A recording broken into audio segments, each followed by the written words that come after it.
워낙 많아서 제가 또 오늘 또 똑같은 말 하면 안 되잖아. 예. 그러면 오늘은 명판사 뭐 대충 빨리빨리 넘어가고 우리 앞으로 투쟁 방향 공수처, 예? 공수처 반대를 왜 해야 되는지 거기에 이제 포커스를 한번 지어보겠습니다. 내가 아니 그러니까 뭐 이렇게 다른 방식의 연설을 할 수도 있는데 계속 3일 뭐 비슷한 거 자꾸 겹치고 똑같은 거 들으면 안 좋잖아요. 그러니까 근데 여기 뭐 대충 얼굴들이 하여튼 다 익으니까 제가 먼저 또 제 말씀 드리기 전에 여러분들 하여튼 애국심에 다시 한번 제가 경의를 표합니다. 감사합니다. 네.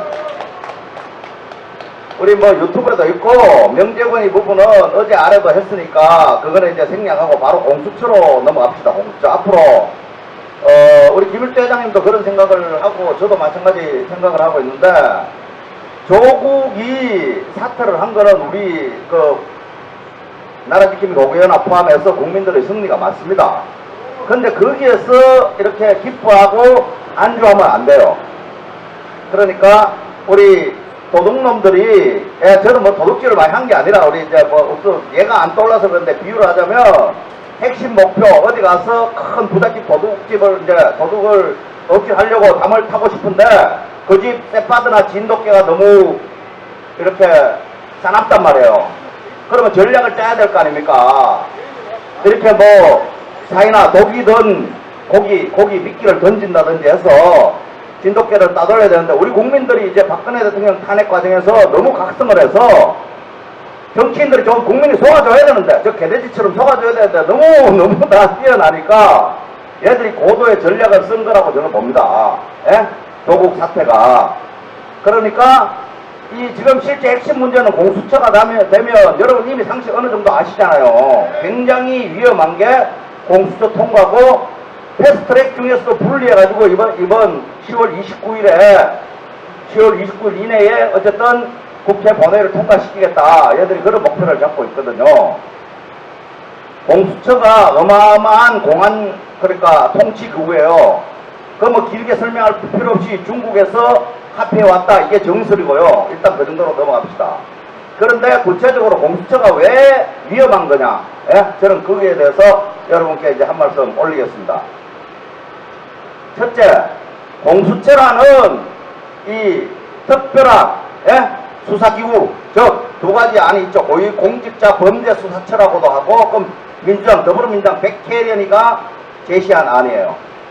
그리고 그 다음에 지금 뭐 소속 정당은 내가 잘 모르겠는데 권은희 걔도 사법시험은 붙었는데 그 김용판 서울청장하고 붙어가지고 싸웠던 그 당시 수석경찰서 수사과장 했던 저 광주 출신 광주 광산 출신 여성 의원이 있어요. 그쪽이 제출한 안이 있어요. 그거는 이제 경찰에 좀 더 가까운 안입니다.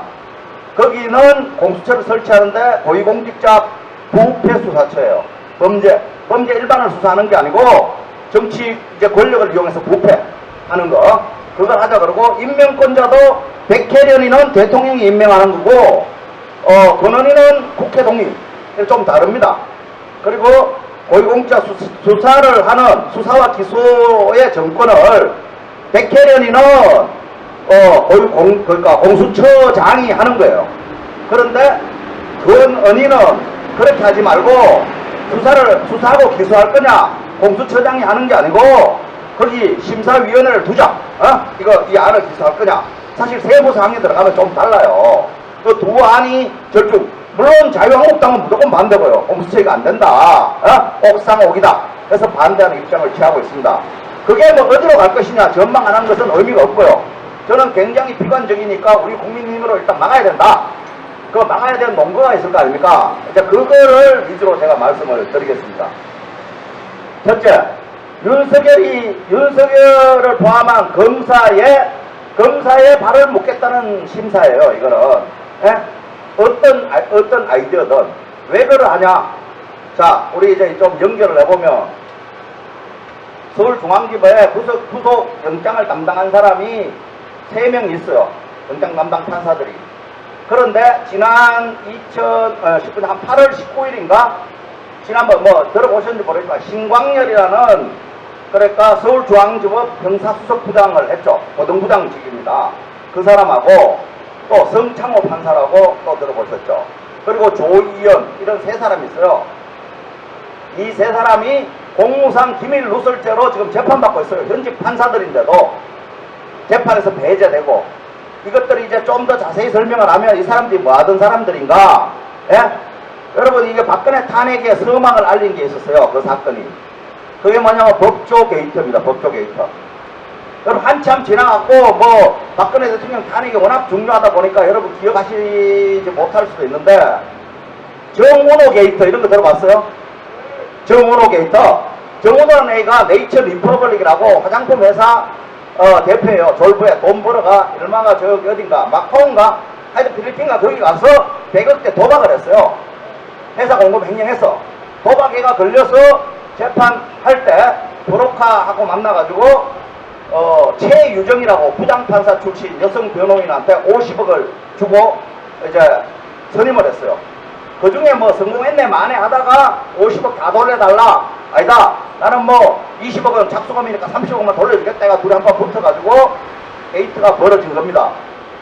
거기에서 사실은 또 끼어진 누구 뭐 검사장 출신 변호사, 예?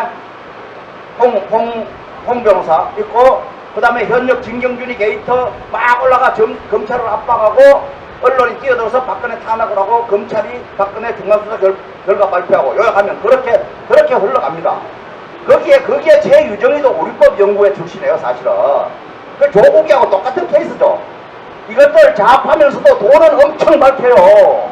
여러분 생각해 보십시오. 어떤 단일 사건에 50억을 착수금 성공 보수 이거 상상이 됩니까? 어쨌든 그런 일이 벌어졌어요.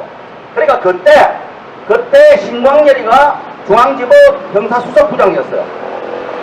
그 다음에 성창호, 조희연이 각각 이런 사람들이 영장 담당 판사였다고 사실은. 예? 그 최유정 게이트가 벌어졌을 당시에. 그런데 지금도 그렇게 하고 있습니다. 법원 행정처에 처장이 있으며 더군다나 전직 자기 부장판사 출신 변호사가 사건이 벌어지니까 형사수석부장은 당연히 동향을 파악해서 법원 행정처장하고 얘기하고 대법원장도 알아야 돼요. 그게 양승태 시절이죠. 이제 그 일을 했다고 공무상 기밀 누설죄로 재판을 하고 있어요. 즉 성창호와 조의원은 그런 독태를 동향을 영장 담당 판사로서 알려줬다. 재판에 관한 일을 알려줬다고. 그리고 신광렬은 형사수석부장이니까 그걸 수집해서 임종은 법원 행정처장한테 알려줬다. 이게 지금 현재 재판하고 있는 죄명이에요. 전직 판사들을. 근데 이게 말이 안 되는 게, 예? 물론 그 혐의도 당사자들은 우리는 무혐의다라고 다투고 있죠. 무죄를 다투고 있죠. 그런데 이거는 괘씸죄라는 얘기예요. 이게 명재건이하고 다 강제가 되는 겁니다, 사실은. 왜? 신광렬은 괘씸죄, 실제 속마음은 다른 걸로 잡혀 들어갔어요. 왜 그러냐? 신광렬가 김관진 있죠, 김관진. 전 국방장관 김관진이 구속영장 기각을 했어요. 그리고 뭐 임관빈이라고 국방부 정책실장인가 하여튼 김관진이 밑에 있던 애도 구속영장 기각을 했고, 그러니까 이 애들이 정권을 잡으니까 그 괘씸죄에 걸린 거예요. 신광렬은. 그 다음에 성창호는 뭐였냐? 박근혜 대통령 형사재판할 때 뇌물죄 일부 무죄를 때렸어요, 자기가. 뭐 나머지 유죄도 때렸지만 그중에 일부 무죄, 뇌물죄 이거는 지가 아무리 봐도 이건 뇌물죄 안 된다 해서 무죄를 때린 적이 있고, 또 한 가지 결정적인 거는 더루킹 사건에 김경수 법정 구속을 시킨 애가 성창호예요. 예. 그러니까 이것 또한 찍어서 괘씸죄야. 예? 뭐 공무상 기밀 누설로 엮었지만 실제로는 그 밑에 거기에 괘씸하다는 거죠. 한 명 조이연이라는 사람은 2019년 2월 달에 중앙지법 판사하다가 북부로 쫓겨갔어요. 북부에 이제 수석부장이라고 고등부장 그 밑에 2월 달에 수석부장이었다가 3월 달에는 보통 평판사로 그냥 부장판사로 내놔버렸어요. 이 조이연 판사는 뭘 했냐? 이재용이 영장 신청했을 때 처음 기각 한번 했죠. 결국 나중에는 이제 발부됐는데 조이연이가 영장 담당 판사할 때는 이재용 구속영장 기각을 했어요. 근데 그거 다 괘씸죄에 걸린 거예요, 이게 지금. 그러니까 자, 판사는 이런 식으로 현재도 잡고 있습니다. 그 기소를 누가 했어요? 윤석열이 검찰에 문무일이 얘기를 했어요. 그리고 검찰은 판사를 잡을 수 있죠. 보다시피 똥개로 기소를 하잖아요. 근데 검사를 잡는 방법이 마땅치 않아요. 지금 어제 내가 얘기했죠. 어제 연설에서 판사, 검사도 탄핵할 수 있다고. 그 탄핵이라는 제도가 있기는 있는데 이게 굉장히 요건이 까다로워요. 하기가 현재 이때까지 판검사를 실제 탄핵 발의한 적이 없어요. 국회에서. 그러니까 있으나마나한 유명무실한 제도니까 검찰을 발목 잡는 제도가 바로 공수처라는 겁니다. 여러분 그런 생각 안 합니까? 예, 그렇습니다. 저는 그런 생각을 해요. 판사까지 지금 공안 통치로 이미 검찰이 기소해가 하잖아요.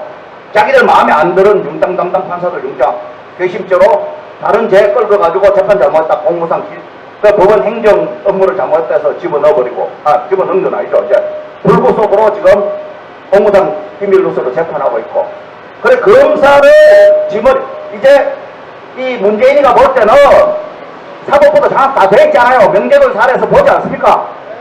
왜 김명수 이 새끼 똘마이잖아요. 문재인 똘마 아닙니까?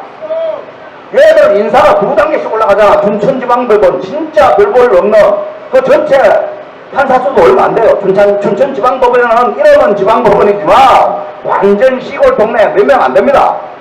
심지어 어떤 지방법원 지원보다도 숫자가 그렇게 안 많아요. 예를 들자면 의정부 지방법원이거든요.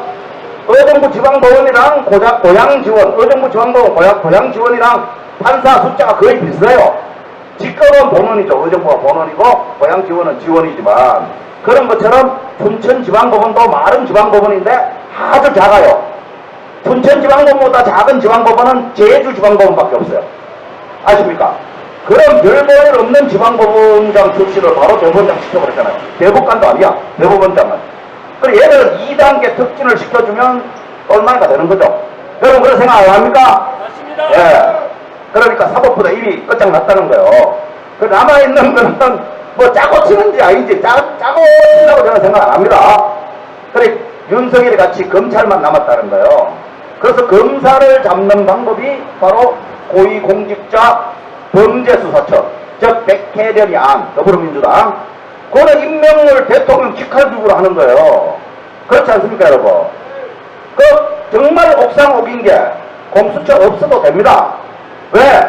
지금 안에서도 대검만 해도 감찰부가 있고 감사원 감찰, 직무감찰 할 수 있습니다. 솔직히 감사원 출신도 있을 수 있지만 제대로 하면 감사원 출신 고위공무원들 다 감찰, 직무감찰 할 수 있습니다. 예? 회계 감찰만 하는 게 아니라 직무감찰 기능이 있는 거고 오만 거 다 있어요. 그리고 또 한 가지 결정적인 거는 특별감찰관이라고 들어보셨죠? 저기 물 2가지가 오해하면 안 되는 게 2가지가 있습니다. 조국이 하던 민정수석실 밑에 김태우라고 걔는 특별감찰반이에요. 특별감찰관이 아니고 민정수석실 안에 그 자기들 안에 민정수석실 안에 특별감찰반이라고 있습니다. 검찰 수사관 출신하고 경찰 출신 뭐 이런 거 이번에 막 구속된 놈 있죠. 이인걸 정경심이 변호인이 하는 걔가 특별감찰반장이었죠. 예. 하여튼 그 기능이 많이 중복돼서 그런데 이석수라고 박근혜 대통령 때 만든 기구가 있습니다. 특별감찰관실이라고. 특별감찰관은 차관급입니다. 차관급. 그 자체 보직이. 그건 뭘 하느냐? 대통령 친인척, 사촌 이내 친인척, 그리고 청와대 수석비서관급 이상 비서관들 이런 애들 비리를 수사한 게 특별감찰관입니다. 그 이석수가 그거 하다가 사표 내고 뭐 어쨌든 박근혜 걔들이 일이 없어서 저 뭐 찾아보니까 박근혜 대통령 거의 접근 비리가 없거든. 그때 비서관들도 별로 비리가 없어요.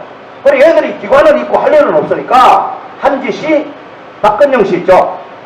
박근혜 대통령 여동생 박근영 씨 수년 먹었던 저기 어린이 유경재단에 뭐 하여튼 자세한 내용은 제가 잘 모르겠는데 비리 그런 거 있습니다. 뭐 임대 사업을 해준다 해가지고 한 돈 1억 정도 빌리는 식 뭐 하여튼 그게 뭐 사기네 마네 해가지고 그거 갖고 떠들다가 이제 민정수석실에서 오병호 이쪽에서 야 이거 너무한 거 아니냐 이거 해당도 안 되는 거 갖고 너들 일거리 만들려고 이거 하는 거 하면서 좀 티격태격 다툼이 있으니까 뭐 핍박을 받았는데 뭐네 하면서 이 새끼 개지랄 떨다가 사표를 내고 뭐 쇼를 한 거죠 한마디로. 그래서 제가 볼 때는 쇼를 한 거예요.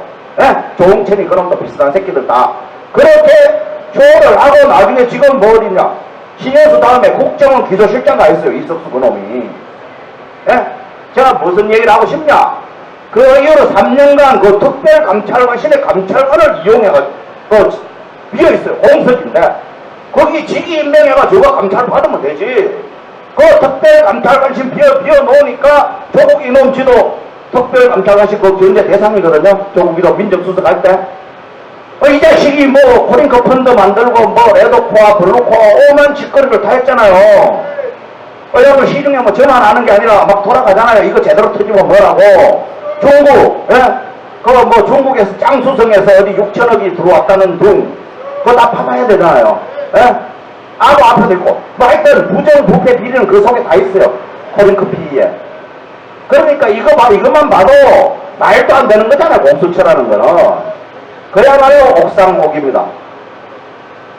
그래서 저희들은 공수처법 교사반대 다 해놨으니까 제가 이제 할 말은 이 정도로 하고 뭐 법률 상식이라고 합시다. 하여튼 이 정도 하고 여러분 제가 공수처법 결사반대 외치고 3번 외치고 내려가겠습니다. 자, 제가 공수처법 하면 결사반대 뭐 내일 저쪽으로 가신다면서. 자, 한번 마중물 한번 나갑시다. 공수처법 결사반대! 공수처법 결사반대! 공수처법 결사반대! 네, 감사합니다. 감사합니다.